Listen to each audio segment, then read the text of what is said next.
Beri nama pedang ini Naga Puspa.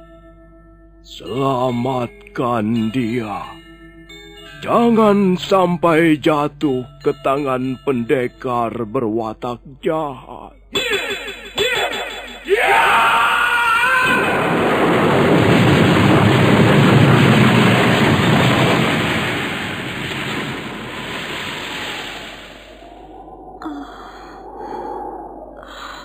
Kakang Kamandanu, kau masih juga tidak percaya bahwa aku mencintaimu.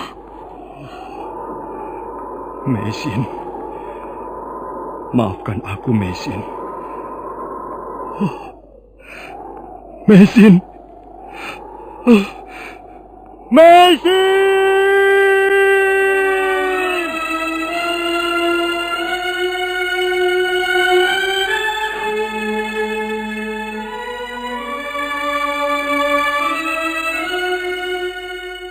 Tutur Tinula.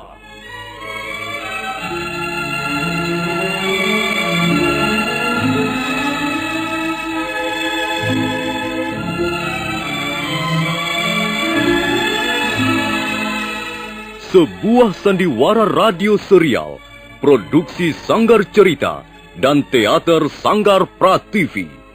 Sebuah kisah dengan latar belakang sejarah runtuhnya Singasari dan berdirinya Kerajaan Majapahit.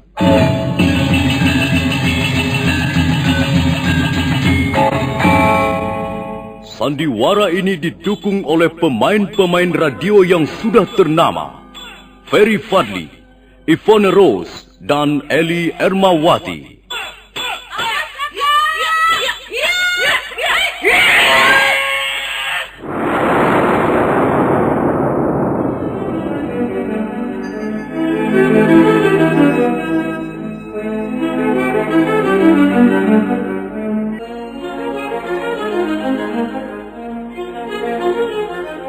Cerita ini ditulis dan diolah oleh S. Tijab, hiasan musik dan sutradara C. Ispriyonoka.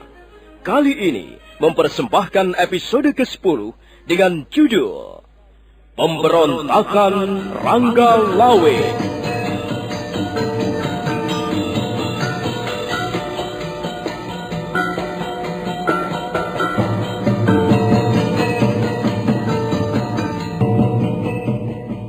Dalam seri ke-290 ini didukung oleh para pemain Heri Stiono sebagai Diah Sanggrama Wijaya, Rusli sebagai Rangga Lawe, Mas Niko sebagai Nambi, Andi Rishadi sebagai Dharma Jaksa Brahma Raja, Nusri Nurdin sebagai Lembu Sora, Wenda Lubis sebagai Kebo Anabrang, Ferry Fadli sebagai Arya Kamandanu, dan Asdi Suhastra pembawa cerita. Selamat menikmati.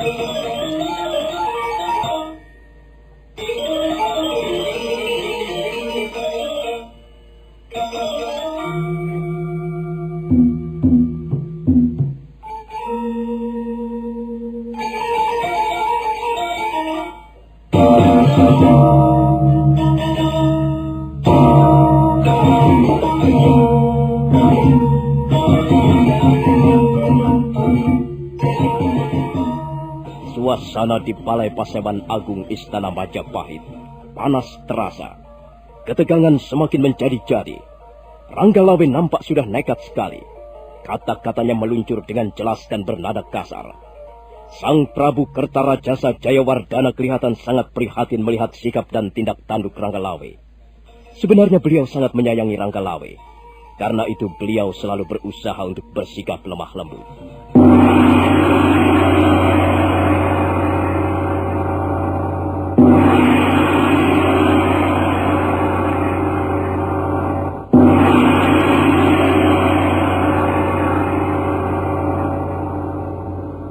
Rangga Lawe.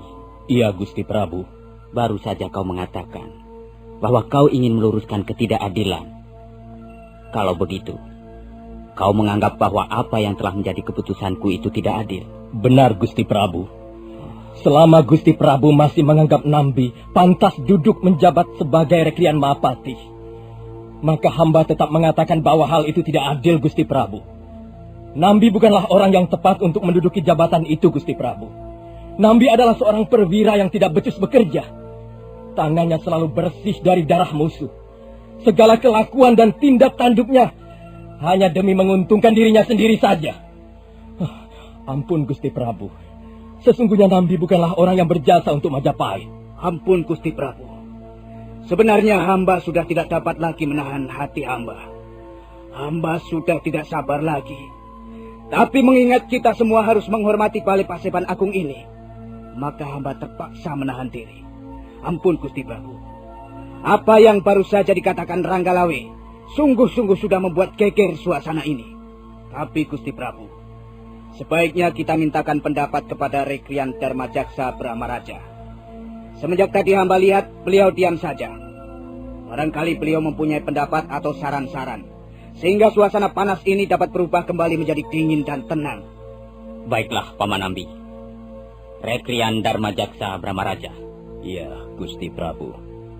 Rekrian Darmajaksa Brahmaraja adalah salah seorang ahli kerohanian.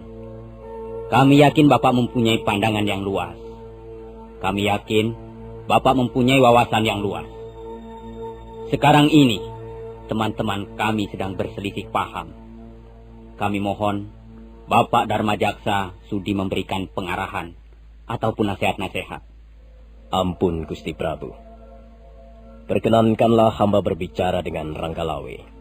Karena rupanya perselisihan pendapat ini bermula dari apa yang telah menjadi unek-unek Ranggalawe. Silahkan Paman Darmajaksa Brahmaraja. Anakku Ranggalawe. Iya, Bapak Darmajaksa. Sepanjang ingatanku, Ranggalawe adalah seorang satria. Bahkan Ranggalawe terkenal sebagai satria yang berbudi luhur, murah hati, dan bijaksana.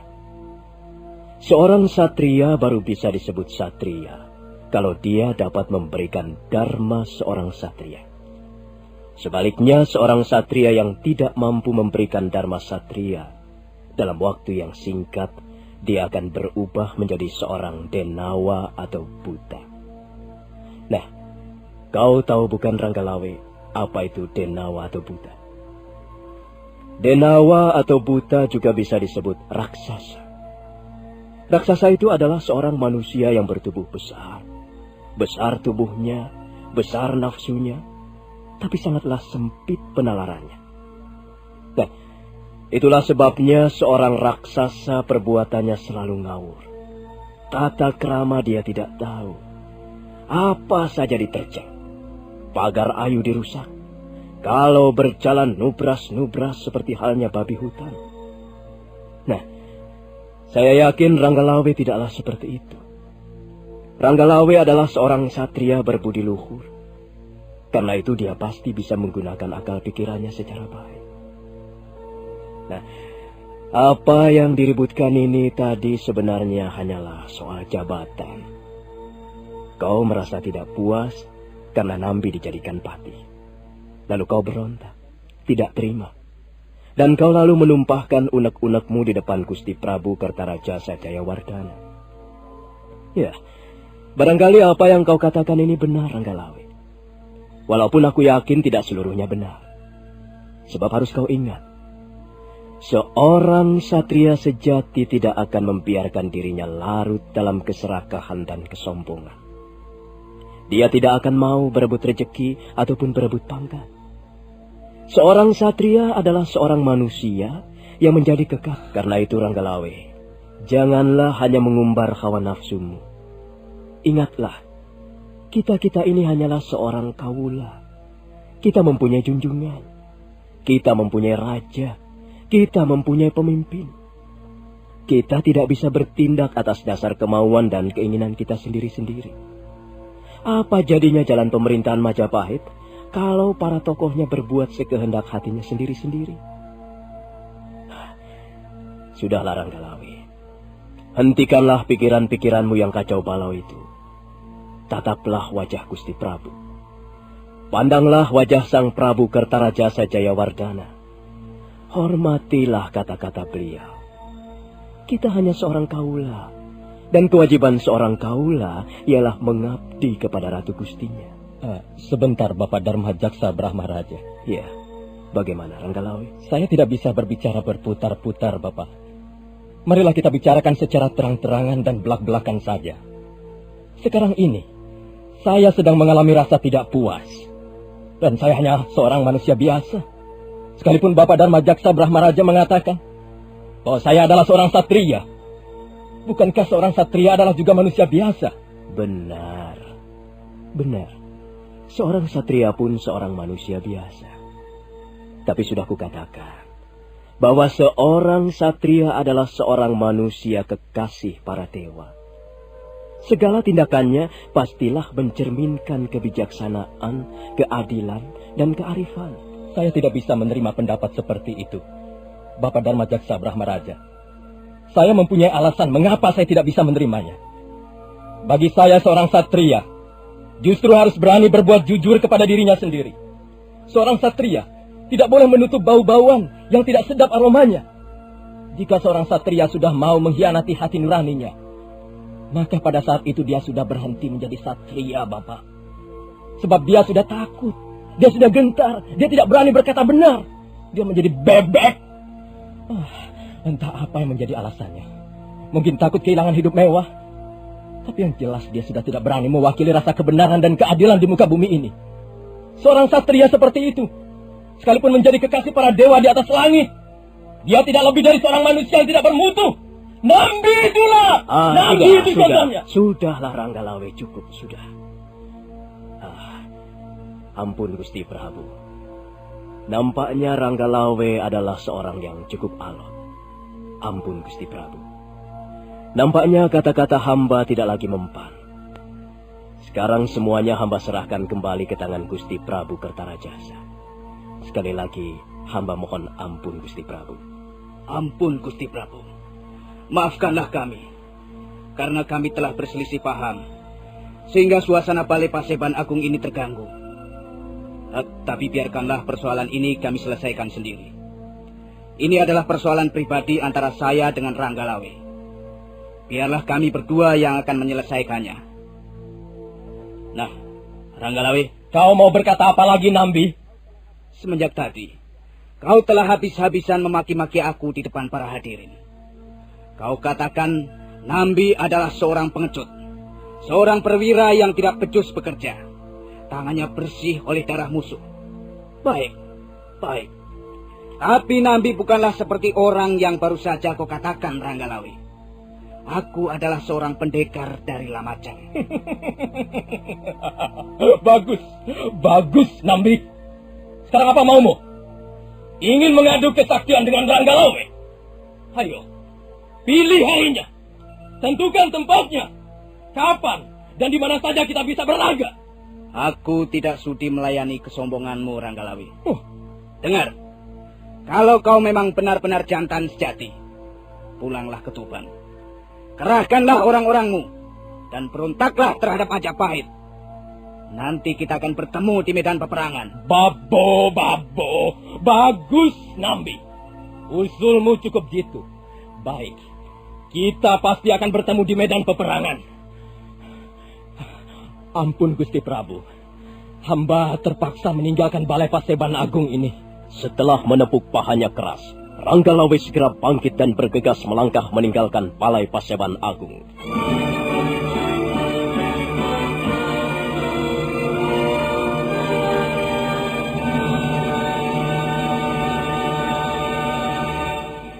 Sungguh sangat disayangkan. Mengapa Ranggalawe sampai berbuat seperti itu? Sungguh sangat disesalkan. Seharusnya dia bisa berpikir panjang. Ampun Gusti Prabu. Ranggalawe keponakan hamba itu memang sangat kurang ajar kelakuannya. Pasti hal itu akan membuatnya susah sendiri. Dia harus menanggung segala akibat perbuatannya itu, Gusti Prabu. Sekarang apa yang harus kita lakukan, Paman Nubusora? Saya menjadi tidak enak sendiri. Ranggalawe adalah putra tunggal Tuan Arya Wiraraja. Sedangkan kita semua tahu bahwa Tuan Arya Wiraraja sangat berjasa dalam pembangunan kerajaan Majapahit ini. Saya menjadi gugup. Apa yang sebaiknya kita lakukan, Paman Nebusora? Ampun Gusti Prabu. Biarlah hamba yang menangani persoalan ini. Selama masih ada hamba dan Kebo Anabrang, hamba kira Ranggalawe tidak akan berani berbuat yang tidak-tidak. Namun begitu Ranggalawe harus diawasi, Paman Nebusora. Arya Kamandanu dan kau Kebo Anabrang. Iya Gusti Prabu. Cobalah kau awasi Ranggalawe. Jangan sampai dia berbuat di luar batas. Pergilah kalian berdua dan amatilah Ranggalawe dari kejauhan. Baik Gusti Prabu.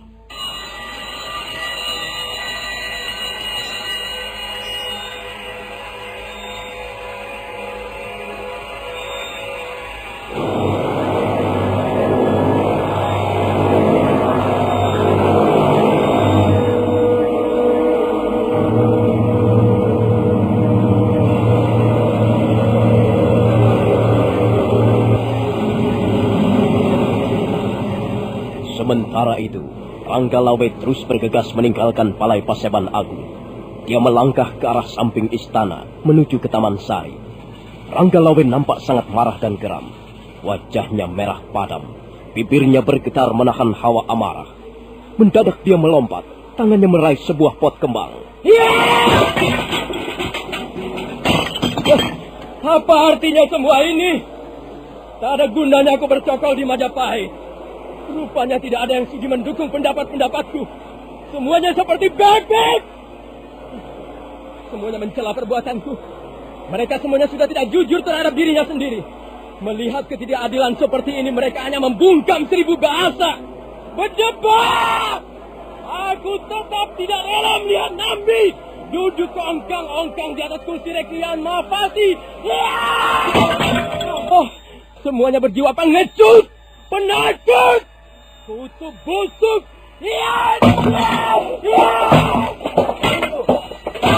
Ranggalawe.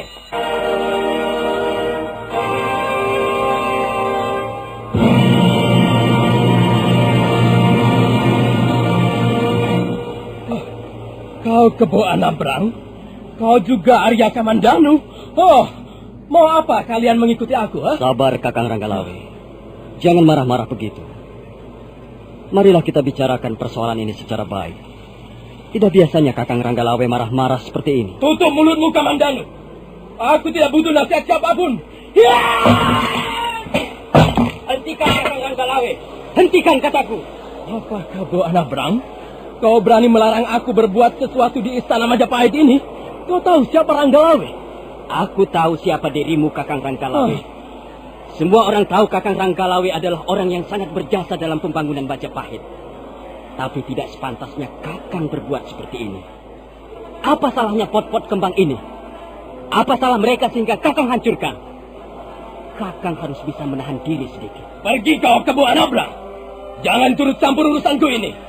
Kalau kau tidak ingin berhadapan dengan Ranggalawe. Kakang Ranggalawe, aku datang ke tempat ini untuk mengemban tugas dari Gusti Prabu Kertarajasa. Kau ditugaskan apa oleh Sang Prabu? Kami ditugaskan untuk mengawasimu, Kakang Ranggalawe. Gusti Prabu Kertarajasa sudah cukup bersikap lunak. Tapi Gusti Prabu tidak ingin Kakang Ranggalawe berbuat di luar batas. Kurang ajar. Jadi kalian semuanya sudah berkomplot untuk memusuhi aku? Hah? Oh, kalian semuanya adalah tikus-tikus kecurut. Orang-orang tidak berpendirian. Kalian pikir aku takut? Iya!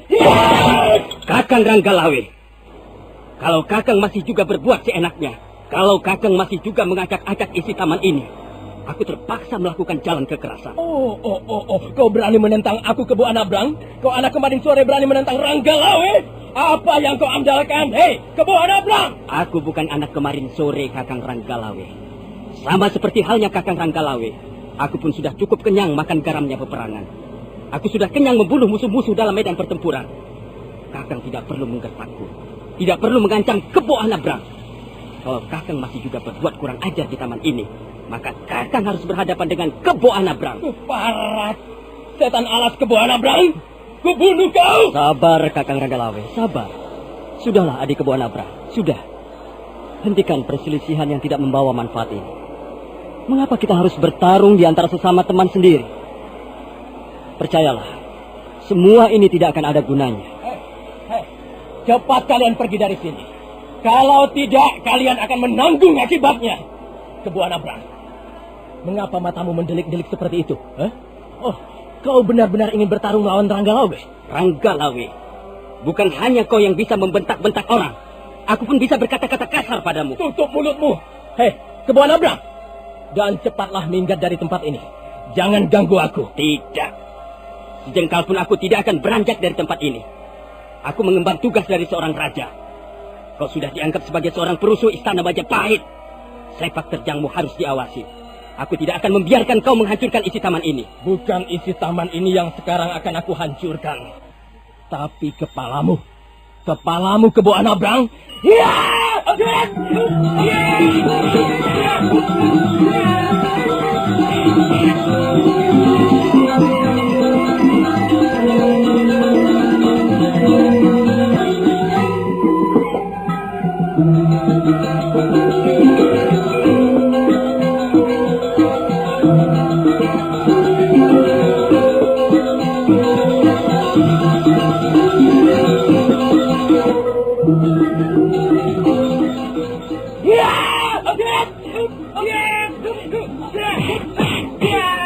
Ranggalawe segera menyerang dengan gencar.